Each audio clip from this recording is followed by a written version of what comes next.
Bakwethu ikudibana njalo kuhlelo lwethu lamaviki wonke buza iBhayibhili likuphendule. Ngamukela abafundisi bethu ababili OB lo CK abaphakathi kwethu. Bafundisi siyalamukela.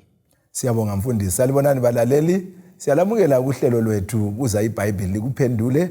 Okhuluma ngumfundisi uMpofu CK. Salibonani balaleli. Siyalamukela njalo kule iviki ehlelweni lethu lapho sifunda khona ilizwi lenkosi. uThixo sengathi angabalathi. Siyabonga. Siyabonga. Singakangena endabeni yethu balaleli, inombolo zocingo ngu-0718444196. Loba ulombuzo, loba ulenkulumo ufuna ukubana ichasiswe kulolu hlelo, khululekile kakhulu. Njalo ngilencwadi enilokhe ngiyiveza lapha, ibizwa kuthiwa i-Steps to Christ. Incwadi emnandi kwamagama. Uma leyo ncwadi uyidinga, uyifuna, silo ndlela yokubana sikuncedise uyithole ezandleni zakho. Incwadi ezakuphathisa ukukhula ekukholweni lekumthandeni uJesu. Bafundisi, siyalamukela njalo. Sikhangela indaba yokusebenzisa imali emulini. Indaba yemali iyahluka. Ake sikhangeleni indaba yemali emulini. Fundisi OB. Siyabonga. Indaba yemali ngenye yezindaba eziba inkathazo kakhulu nxa ingabanjwanga kuhle. Kule ndlela nje ezimbalwa abantu ungakayikhatshana anti akutsho ukuthi yona yimpande yeso. Hayi ukuyithanda. Kuyimpande yeso. Siyabonga.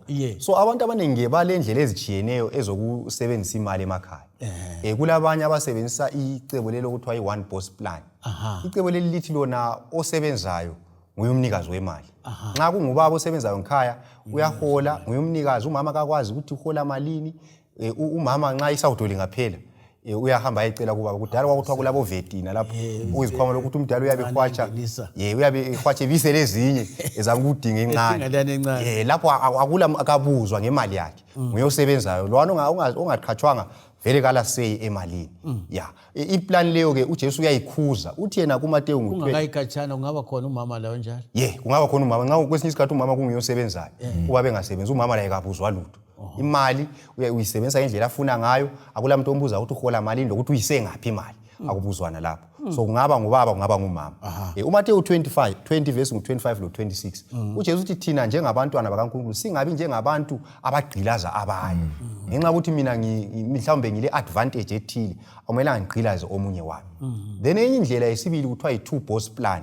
I-two boss plan ithi laba abantu bonke bayazuza imali. Omunye lomunye nguye yedwa okwazi. Nxa ubaba nguye yedwa okwazi ukuthi uhola malini. Lo mama la nguye yedwa okwazi ukuthi uhola malini. Nakutshelwana imali leka ihlanganiswa asoyethu imali. Eyami ngeyami, ekamama ngeyakhe. Akubuzwana. Esingakwenza ukuthi sithi thina wena uzabhadala amanzi, mina ngizathenga amagetsi. But ukuthi enye imali iyangaphi, le grocery kuyathiwa uzathenga lokho uyathenga lokho. Yindlela leyo kuthiwa yi-two boss plan. Leyo layo uJesu uthi abantu nxa sebejadile kabasebabili kodwa sebenjani? Sebemunye. So kumele babe munye futhi la ngaphi lasemalini. Then bese kuyindlela ethi yona two partner plan. I-two partner plan ithi siyahlanganisa imali ndawonye. Imali leyi sike sakhuluma indaba yenkazathu lapha kwenye indawo ukuthi inkazathu ithi wena ulethe malini. Uyabalelwana kunkazathu ukuthi wena ulethe malini. Nxa ungaletha akumelanga uqamulisa inko kwakuhlanganiswa kuthengisa inko. Nxa ungalethanga eningi akumelanga uhlephuna kakhulu. Uyabuza ukuthi kathi uhlephuna kakhulu ulethe malini. Kodwa icebo likaNkulunkulu lithi imali leyi ibuya ngeyethu. Siyayihlanganisa emtshadweni ngoba simunye. Then phezu kwakho konke icebo elesine lithi lona yi-senior partner plan. Ukuthi loba sesihlanganisa imali sinanzelela okukhulunywa ngoHagayi 2 verse 8 ukuthi silivale golide ngelami. Imali leyi siyiphiwe uNkulunkulu osinika amandla ngobani? uNkulunkulu. So nxa sesilayo uNkulunkulu ngiyomela sitshele ukuthi siyisebenzise njani. Sesiyihlanganisile ama-payslip ayaziwa, izinto zonke zi-transparent zimgceke njengemuli. Sinanzelela ukuthi uNkulunkulu nguyosiphileyo imali. Hayi engasizaphenduka mfundisi sibuza imibuzo esibambeni isikhathi kodwa ngiye ku-CK lapha sitshele ngokuqhakatheka kokuyihlela khona imali. Ikakhulu eBhayibhelini. Ngakuthi ngamafitshane nje mfundisi. Ngiyabonga mfundisi. Elwa njani? Sizafunda encwadini kaZaga ngo-6. Ivesi ngelika 6 usiya kwelika 8. Ithi yona ke yana ebunyonyweni wena vila ubone indlela zabo uhlakaniphe. Ungafunda uvesi ngu7 ibisisithi kabula nkosi lenduna lombusi kanti bubutha ukudla kwabo ehlobo buvune ngesikhathi sokuvuna. So ungananzelela ubunyonyo bona buyahlela ukuthi bulungisa njani ukudla. Njengoba ke sekubekile ke ukuthi kulendlela ezichiyeneyo abantu abazenzayo emulini. Kodwa kuqhakathekile ukuthi bahlele into yakuqala yona leyo. So ekuhleleni ke lapha mfundisi kulapho kulendaba khona ukuthi siqala ngani. Ungaye eBhayibhelini encwadini kaMalaki nxa sihlela uMalaki ngo3 verse ngelika 10 usiya kwelika 12 iyasivezela ukubana ke kuhle ukuthi ekuhleleni kwethu sisebenzisa imali ukuze imali ibe khona. Mina ngicabanga ukuthi kuhle sikubeke ngalindlela ukuthi ungaphendulela ibala elithi imali lithi ukuthi lima, kusitsho ukuthi kumele ukuze imali ibe khona kumele kube khona ukwenza njani usebenza.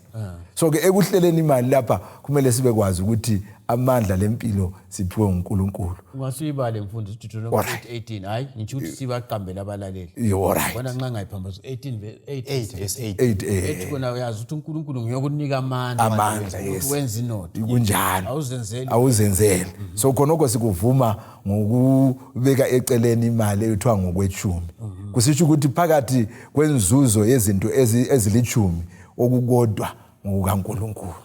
Kodwa akupheleli khonapho kumele kube lesibongo futhi. So ukuthi umlimi uyabonga mina umphila inzuzo. So leso sibongo sibizwa kuthiwa ngumnikelo. Ngolimi lwemzini bathi offering.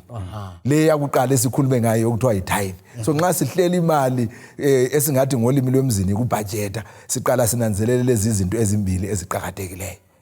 Singadlula ke khonapho mfundisi sesisehla siye phansi. Ngiyakwazi ukuthi asilasikhathi mfundisi kodwa ngiyakwazi abanye abalaleli ngeke ngalaleli uhlelo komunye umsakazo soze ngoqambe bekhuluma ngokuthi kulabantu ade bekhuluma ukuthi khona akwechumi vele kwaphelela kuTestament elidala kakusebenzi. Ngiyakwazi isifundo esigcweleyo. Yebo. Kodwa ke thina siyakukholwa ukuthi okwechumi kakuphelelanga kuTestament elidala. Kunjalo. Ngokungasokwa ama-Israyeli kusukela ekuqaleni uNkulunkulu wavela kumisa ukuthi entweni zakho zakuqala uNkulunkulu kabuye nini kuqala.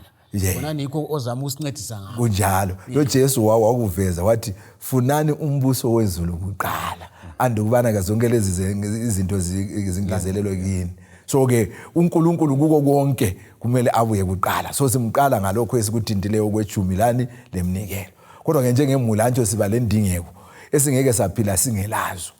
Lokhu yikho esikubiza sithi thina ngolimi lwemzini ngama needs, ama basic needs. Ukuthi ngeke siphile ngekhaya kungela kudla. Ngeke siphila kungena amanzi, kungela imali yokubhadala lapho esihlala khona. So khonoko kumele kubekwe futhi eceleni. Ukuze khonoko kuphume khonoko okwezinto esisidinga empilweni. Kuthi ukuthi singakhipha lokho okwakuqala okukaNkulunkulu, kumele sibe lenye imali esibeka futhi eceleni.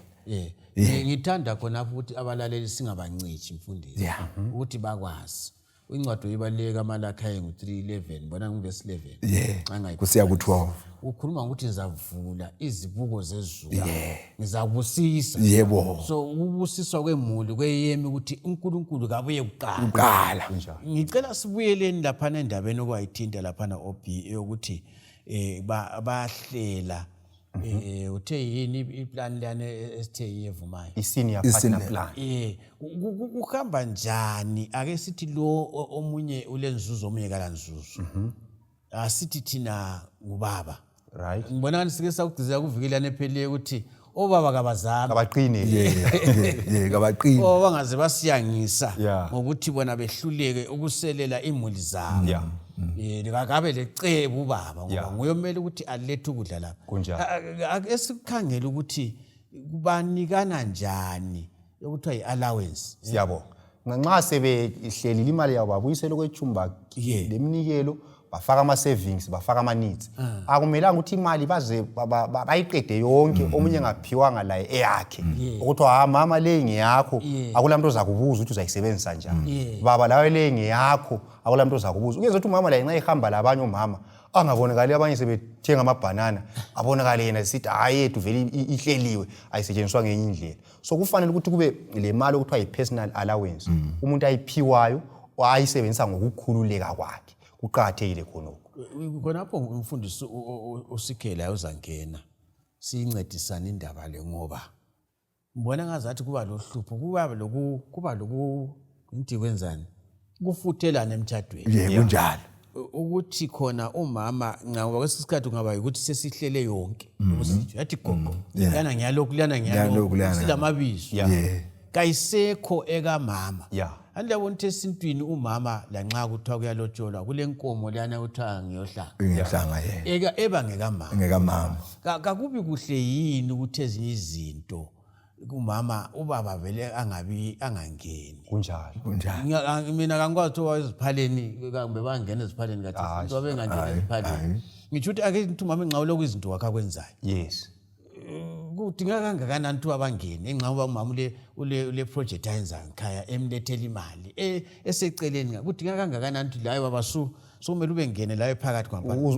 usuthi uza malini lapho ngaphi khonapho mfundisi ukubeka kuhle kusitsho ukuthi ekuhleleni nxa sihlela inzuzo yethu kakumelanga kuphambaniseke ukuthi umama angaphiwa eyakhe ngoba ulezinto eziningi azidingayo eziqondane laye kwesinye isikhathi futhi wena baba oyabe ungazinanzeleli uhlupho lolu luyangezelelwa kungaba labantwana abangamantombazana ngoba umama uyabekwazi ukuthi umntwana nxa esefike kulesi sigaba udinga lokhu lalokhu mina njengobaba vele ngendlela endalwe ngayo ngiyabe ngingakudingi ngoba sidalwe ngendlela ezishiyeneyo so umama kumele aphiwe phakathi kokuhlela imali umama kaphiwe eyakhe azahlale layo futhi ubuhle babo mama abanengi ungamnika uzathola ukuthi nxa ingasebenzanga uyayigcina kwesinye isikhathi emulini lapha sokungani kuyasilela umthole esekhipha athi hayi nansi ke asivale udubo lolo soluvulekile so kuba yikuhlakanipha lokho bayesithini nxa umama kuyikuthi lokunye la yakwenzayo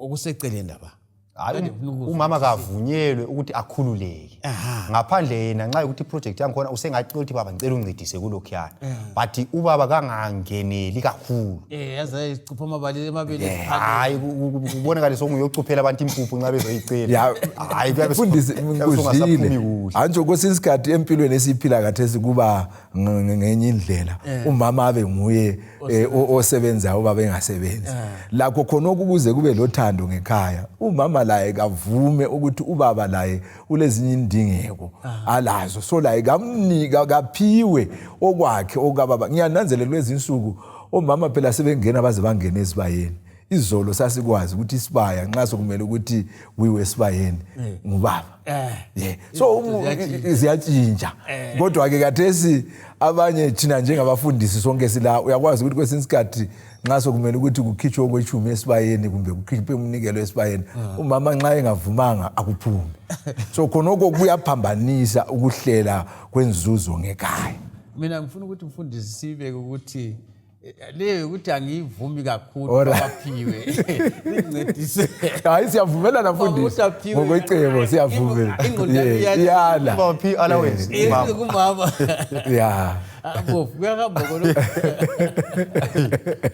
kodwa ngokwecebo lakade simfundisi lanxa ubaba enguye olethe inzuzo ngekhaya umama kumele abekwazi ukuthi ubaba laye uyadinga ukuthi asale lo lokho ngiyakuzwa sibili ukuthi nxa uphuma usiya ewange ungaphuma ungelalutho kunjalo kumbe uhamba ngemota kumbe ugada ibhasi yebo kodwa yazi ngizama ukuzwisisisa ukuthi umama benguye kuphayo awufundisa uqondile kodwa umnakano olapha ukuthi ngicabanga ukuthi ubaba engcenye umfundisi usikhe yakhuluma ngaye ayisiyo baba vele uyabe egopha izandla laye ukuthi selindele umama asithi engcenye ubaba laye wenza iproject ethile kodwa iproject yana mhlawumbe kayikalethi iprofit so nxa ngomoya wothando engcenye ubaba sengaphiwa ngoba kahlalanga ayisikuthi ngoba ngela plan lapho uyanceda uyabe lakho akwenzayo ngana cebo kangimthanda uvele kasivele kafunakala kafunakala hayi bafundisi ake sikhulumeni ngendlela yokuhlela laphana sitheni bonani kule verse engasincedisa ukuthi kumele into zihlelwe sicebe isikhathi singani siyahamba ngoba kuLuka sibalile kanje uLuka 14 asikhangele bonana sithinteni ngamafitshane nguJesu lapha ekhuluma uthi yena uJesu maybe ngingabala uverse 28 ngibala uverse 28 ithi yona ngubani phakathi kweni lapha othefisa ukwakha isakhiwo esikhulu angaqali ngokuhlala phansi abale intengo ukuba yenela yini ukuthi aqede ukuhlela lo ikuhlela so Jesu uthi even umuntu esakha kaphonga udumela nje uyahlela. uyahlela ukuthi kufunakala i-cost yakhona ingaka kumele ukuthi ngibe lento engaka uyenza ukuthi nxa uyisiya phambili ithi funa aqalise ulutho angasoza luqede abantu babe sebemhleka so indaba yokubudgeta imali iyasekelwa liBhayibheli ngumnakano weBhayibheli njalo ekubudgeteni la anti kulento kuthiwa yi-income inzuzo lama expenses so kumele kukhangelwe konke izinto lokhu ukuthi kuhamba njani nxa kuhlelwa imali. Ungathini mfundisi khonapho ungakayichiyi ngendaba yezikwelede? Siyabonga. Indaba yezikwelede iyadala uhlupho. Iyahlupha endaweni eziningi. Enye futhi engabangela ukuxabana sibe lokukhuluye. Ungafunda uRoma ngo13 verse 8 ithi ungabe lesikwelede lo muntu ngaphandle kwesikwelede sothando. Yebo. Itsho njalo. Uzakha ngo22 verse 7 ithi obolekileyo uyisigqili salo omwebu So indaba yezikwelede kasiyibalekeleni ngendlela zonke. Ngoba izikwelede ziyagqilaza umuntu. Yikho lapho esithi thina umuntu kananzelele ukuthi nxa ebudgeta ahlele ekhangele ini inzuzo yakhe. Kwesinye isikhathi abanye abantu bayancintisana labanye ekusebenziseni imali. Uyabona oyingcene umunye ethenga isigqoko esithile kumbe imota ethile la yathi angifuni ukudlulwa nguzibani. Kukanti yena lowani inzuzo yakhe iyenela kodwa eyaloka injani ayinela. Lokuthi uyithethe ngapha enqaka ukwazi. Ukuthi uyizuze njani awukwazi. So asibalekele indaba yani yesikwelede. Kodwa mfundisi sivuma ukuthi kukhona okunye ongavumi ukuthi ungakweleti. Nginika isibonelo. Ukuthi indlu kwesikhathi ungabe ungala imali yonke yokuthi uyithenge kakhulu. Kodwa mbonana ukuqhakathekile ukuthi khona ukuchilwe ukuthi ceba ukuthi uzabhadala njani. Njalo ungathengi indlu esendaweni obonayo ukuthi inzuzo yakho kayinjani kayenele. Ngibona ngathi laba ayenza khona okwamaloni bayakhangela ukuthi inzuzo yakho inganani. Bakufake khonapho lapho oyenela khona. Sesimele sigqibe bafundisi. Singathini ngendlela zokusebenzisa ke sakuthinta ukuthi inzuzo kwesikhathi ayeneli vele. Kangaze mbona umuntu mina khona lizanjengisa abafundisi sothi mina imali yami sinengi. Ngakho ngitsho lo yedwa. Ngakho mfundisi. Ngabonakala. Hayi imali vele hayi sinengi kakhulu. Akakho mfundisi. Singathini ukuncedisa ukuthi inzuzo yethu ithi qaqa ifinyelele izindingo kumfundisi sothe wena ngama needs. Okuzindingeko ukuthi siphile. Kunjalo. Sizafunda kuZaga ngo13 ivesi lesi4. Lo Zaga ngo10 ivesi ngelika 4 sizathinta futhi lo 20 ivesi ngelika 4. U13 ivesi ngelika 4 ithi yona ke olivila uyalamba. Kazuzi lutho kodwa okhutheleyo uyanotha. Ngamanye amazwi sikhuthazwa ukusebenza la ukungahlali izandla. Ungaba umuntu okhutheleyo uba lenzuzo awusweli kuko konke okufunayo ngoba uyabonga okhutheleyo ukuthi usebenze. Uzaga ngo10 ke ivesi ngelika 4 ibisithi yona ke izandla ezingasebenziyo ziveza ubuyanga. Ngamanye amazwi ukuze sibe lenzuzo kakudingi ukuthi ngiqatshwe ekhiweni kumbe ekampanini kumbe efactoryini. Hayi ngezandla zami zonezo ngingekhaya emzini wami khona ngale emagushini emaphandleni ngingalima ngibe lesivande engikutholayo khona phana kuyanginika inzuzo yokuthi ngenelise ukuthi indingeko zangikhaya zibe khona ukudla kube khona abantwana bafunde. So ke okuqhakathekileyo ukuthi ukuze inzuzo ngekhaya ingasilele kwesisikhathi la nxa ngisebenza ngiqatshiwe kuhle ukuthi kube khona okunye engikwenzayo eceleni. Ungakayikhathana mfundisi ngibamba umlomo ukuthi uAdam uvele wafakwa emhlabathini. Kunjalo. Akazange afakwe kwenye indawo. Wafakwa emhlabathini. Yebo. Sikubambe khona kuqhakathekile kusitsho ukuthi konke okungafinyelela indingeko zethu kusemhlabathini. Lokho okubuya sesiyaqatshwa sisiya ngaphi lokho kubuya ngapha emuva ngapha. Kuvele kugqitshelwe phansi khona phela. Ngagebhe emhlabathini kungaphansi uzakuthola. Yikho ubona igolide lesiliva nama-diamond kusemhlabathini. Asigqibeni sithini ngamafitshane. Siyabonga. Esikutsho lapha ukuthi imali nxa isetshenziswe kuhle ingaba yisibusiso. Kodwa nxa imali ingasasetshenziswanga kuhle embulini iba ngumthombo wengxabano eziningi. So esikukhuthaza uthina ukuthi okwakuqala sinanzelele ukuthi imali yisipho esivela kuNkulunkulu. Yinzuzo evela kuThixo. Sibe sesiyisebenzisa ngendlela iBhayibheli elitsho ngayo.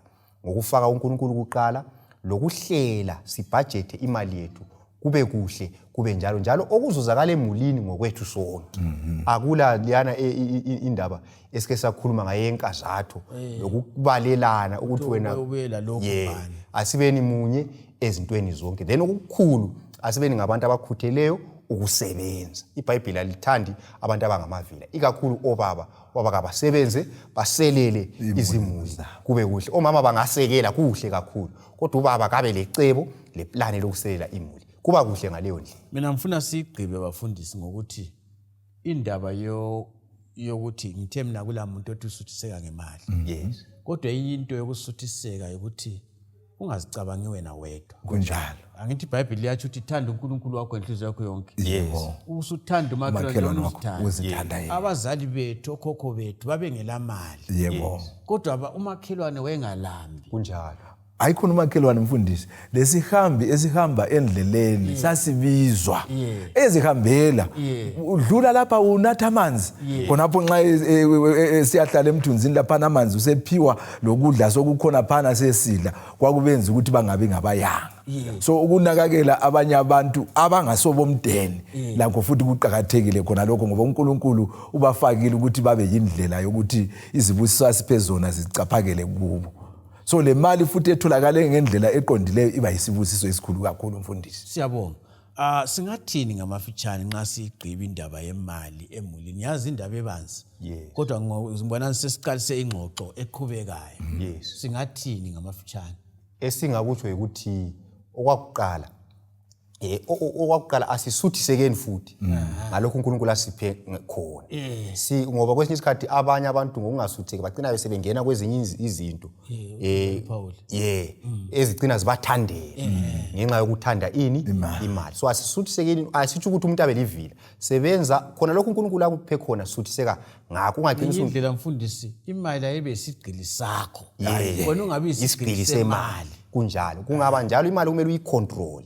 Kungaba njalo impilo injani iba lula. Njalo sifunde nini ufaka uNkulunkulu uqala lokupha abantu sibancedisa abanye kube izihlobo zethu labo makhelwane labantu bonke singabasiza. Ngingazi imali yami yonke ngingacabangi mina ngedwa. Hayi, kancabangele uNkulunkulu kancabangele abanye abantu. Kuba isibusiso ngaleyo ndlela. Ngoba mfundisi khonapho singayitshiyanga ukuthi bakhona abazaswela vele. Kunjalo. Nxa singazama ukusebenza sonke kodwa abaswelayo uJesu wathi abasoze baphele phakathi.